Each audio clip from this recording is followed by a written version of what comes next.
Good morning, church. Recently, I had the pleasure of meeting with Horace Tucker at his home here in Lawrence. It's a great day outside here today, and it looks like you had a lot of yard work that you were working on and projects. And as I learned more about some of your issues that you were dealing with in your basement, perhaps you could explain a little bit about what the difficulties or the burdens that you've been facing.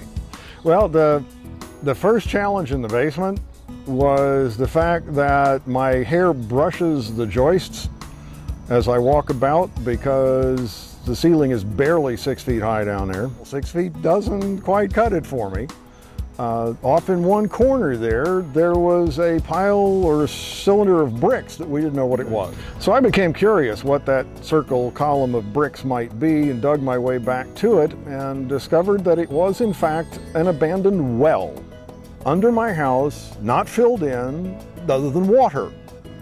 With dead rodents floating around in it, I really didn't want to use the water, so I purposed to fill it in. At the same time, I'm expanding my basement into my crawl space. So the dirt that I dug out of that expansion, I threw in the well and filled it in. And I also encountered a large concrete beam that had been poured in the ground with large rocks in the concrete.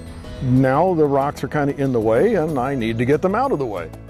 And I was happy to get it out of the basement. But once I've carried it up the stairs and through the house and out here, it's no longer a task. When I'm trying to hold that 70-pound rock and use the string trimmer, that stone is now a burden. And I can't effectively do the work with the string trimmer while I'm hanging on to that burden.